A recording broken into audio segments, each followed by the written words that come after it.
That was a snake there. Most mornings when the weather cooperates, Mike Sulicki can be found on the water in Fredericksburg, Virginia, about an hour's drive from Washington. Trying to hook a species of fish once considered a threat to the surrounding aquatic wildlife. To me, it's the best fish that ever hit the United States. I hope it winds up going in every body of water so everybody can enjoy it. Sulicki has fished for snakeheads for 20 years, since they first showed up in Potomac Creek, a shallow inlet that feeds into the Potomac River, a major Washington area waterway.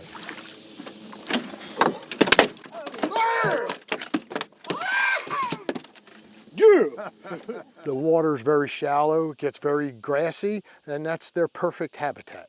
See the way they're shaped, right? Even on the bottom jaw. Snakeheads are native to Asia. When they first appeared in the region 2 decades ago, officials sounded the alarm. Snakeheads can grow to over 83 centimeters long. They have teeth, can breathe air, and can survive out of the water for several days.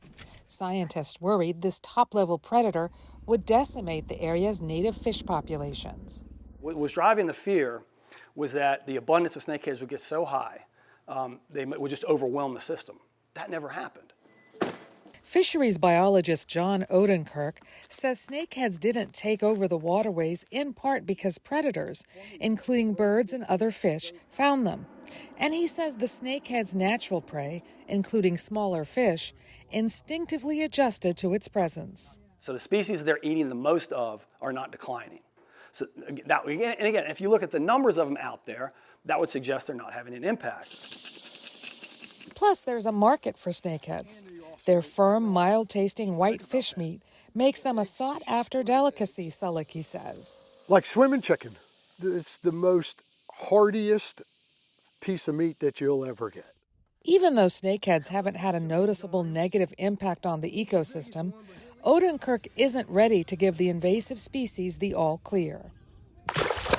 They get in somewhere different, maybe where we have a threatened or endangered fish, where there's not as much diversity in the fish community, there could be some impacts, unwanted impacts in a situation like that. So that's the hesitancy to sort of embrace the fish all across the board. Years ago, worried state officials advised people to kill snakeheads if they caught them. But a recent state survey showed that about 40% of people who catch this prized fish now release it back into the wild. Dora Mekouar, VOA News, Fredericksburg, Virginia.